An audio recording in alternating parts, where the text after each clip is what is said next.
ujya utekereza ko Dani mwakorana? Dani Yeah. Dani nta gitangaza kirimo. Ndetse keshe Mm. like ni iki wagendeyeho uvuga ati Dani ni umuntu wanjye? Mani buriya nkubwiye Dani na Riderman buriya niwe musani natangiye nyumva nyiri umupeti nyiga primary, numva indirimbo ze, indirimbo nigiye kurapa bayita mukana, aho kugira ngo uzamurwe na wa muntu warushye yubaka izina rye. Niyo anyusubiza icyo kibazo ngewe impamvu nkubwango hano mu ntanda ndashaka ko nzazamukana na bagenzi banjye like you, tuzamukanye ngasanga nawe uri muri baba bloga bakomeye, niwe bizanyorohera kuba nakaka service ukayima, bitandukanye nuko nzandikira umunyamakuru ukomeye nkamubwira ni gutya na gutya atanze. Icyo kintu nacyemera. Ariko nabo nyine target mfite ndashaka nabo kubafata, ariko bitabuje ko igihe cyose uzanyina cyane nzagukenera tutazafashanya. Gusa keye nge wenda nk'inama nakugira, iri nama muvandimwe, nibyo pe, dukeneye tweze kuzamuka, ariko icyo dukeneye cya mbere urumva, ibintu ni ukubyambutsa, ibintu tukabivana Kayonza, ibintu tukagerageza na Kigali nyine bakatumenya nyine, kuko yerega wivuga Kigali mwana, ntawe twe dushaka gufata Kigali, igihugu urumva, igihugu ni Kigali no. Rero nyine nshaka kukubwira ati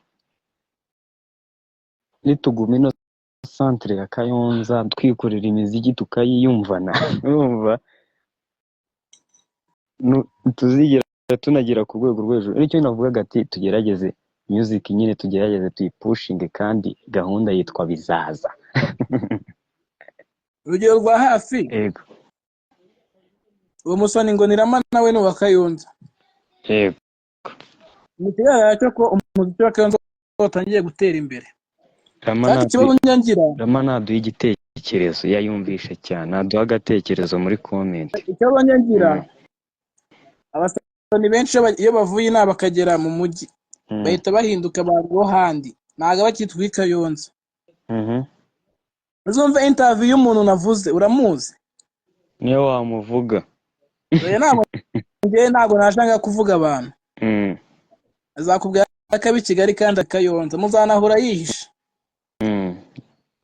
Ariko buriya mani mu rugo ni Kayonza, niho navukiye, niho mu rugo bro, ni naho mba, ntago mbi Kigali.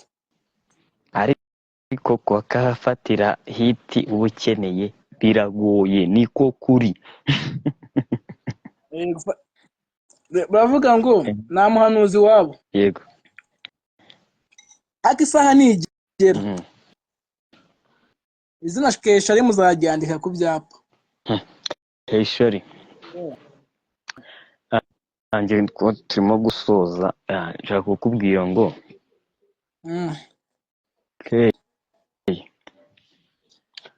ujya utekereza kureka umuziki? Nta gahunda yo kureka umuziki nayo. Sano ndamusuhuje. None se Keye, ujya wumva ugiriye ishya abandi ba upcoming ati kuki bagafashe nge ndabura iki? Nta cyarenge mbagirira, wumva nta cyari mbagirira. Rega buri wese agira igeno rye bro. Bro nurabino nto twirukamo. Ni sawa, ushobora no gusanga umuziki nurakubona nakoze n'indirimbo nyinshi, ushobora no gusanga umuziki atari nzakomeza nyine nkajya no mu bindi, nanjye nyine ibintu biri ikintu cyose uzaba cyo kiba gihari, byose ibintu byose bizakuba byose birahari. Rora umudu wawe ninde? Dani Nanone. Dani Nanone. Hamwe na Riderman. Ko ari babiri. Ujya utekereza ko Dani mwakorana? Dani? Dani nta gitangaza kirimo. Ndetse Keshe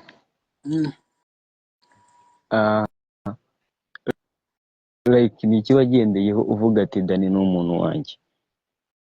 Mani buriya nkubwiye Dani na Riderman buriya niwe musani natangiye nyumva nyiri umupeti niga primary, numva indirimbo ze, indirimbo nigiye kurapa bayita ni nyinshi, imigeri sinzi ko niba ari igihano,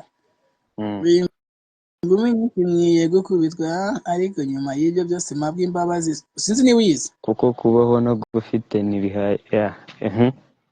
Ndanabyemera njye narakosheje, gusa nanjye singize inzoga zabinkoresheje, nakoze ibidakwiye umusoye nkubwira nabi, uransigana isanga ndi njye nyine mu kirambi, mani ndumva nuko twayirapaga. Mani icyo gihe nari ndi gufana umujeni bita Riderman style, niyo mpamvu bavuze ngo style niyo nakoraga. Mani icyo gihe niwe numvaga cyane, ariko Dani nawe mufana, gusa nakundaga kumva Riderman cyane, ahubwo byaje kunangaza. Mani hari umujeni wambwiye ngo nsigaye nkuko wabimbwiye ngo nkora style nk'iyo uriya mujeni, ariko njye ntabwo mba mbyumva pe, niyo ndi kwandika sinjya n'indirimbo za Dani, nta ndirimbo nimwe nzi nakora pe inzi. Shori vuga indirimbo yagutwaye ibishoro bitazagaruka bakishakisha. Yego, cya kibazo cyari cyiza bro, impamvu cya kibazo nagikunze Imana basa n'ibina, hari igihe babumva ko umuntu atabafashije atutekereje bro, niba negura nifata ngategura show, ese kuki kuri show nikiraho ngewe ngo kiraho ngewe nyine nkafata na wa muhanzi wagiye studio rimwe. ese kai naragenda mbwira igihe kigeze kukubabaza mu muziki umuntu akaguhemukira. Iyo kintu cyambaje mu muziki bro, ibintu byambaje ni byinshi, ariko buriya mu muziki ikintu kibabaza ni ukuntu umuntu nyine ataha ikintu agaciro wavunikiye bro. Kay yo ijambo rimwe cyangwa ndaba ninjiriye aho ngaho, yambwiye narebe none kuba kubyaye shabro cyetse ari nka live nkari mubwira, tuzabiri ko ako urumva byumve, reka bitangire tuzabiri codinga byumve, urumva ujye kuri codinga, still kuri codinga se record yarangiye ariko nyine ikintu cyari cyo ngewe umuntu wambye ndamukunda bro, ibyo birenze urumva kisheri ko wiyumva nuko utekereza. Yego, uba wumva uzaba nyirabuheri. Nyirabuheri ni ibiki noneho? Nyirabuheri ni umuntu ushobora kugafata akibagirwa aho yaturutse.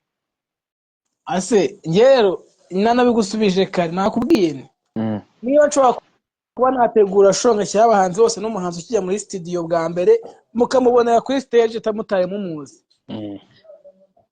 hari ubufasha buruta ubwo. Buriya mbikoze gutyo nuko ndamutse nshaka kuzamuka njyenyine iriya show nshobora kuyitegura nkaba nakiraho abahanzi banjye babandi nzi neza ko bazwi, urumva atari zamarira ikininza na wa muhanzi n'ubundi bazi wigira, urumva wa wundi utazwi nahagere ngo nawe bamumenye. Nkura ngenda nkuha n'inama kuko ngomba no kugukebura, twaganiriye byinshi kankukebure. Yego ngenda yego, ibyo ngiye kugukebura ntabwo uri busubize. Yego, ariko nizeye ko utari kubirikodinga. ntabwo ndi kubirikodinga. Yego, first of all umuziki wawe urumva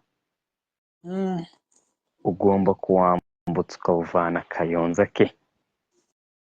Yego, nta kanotinzi sinzi inzira uzabicishamo.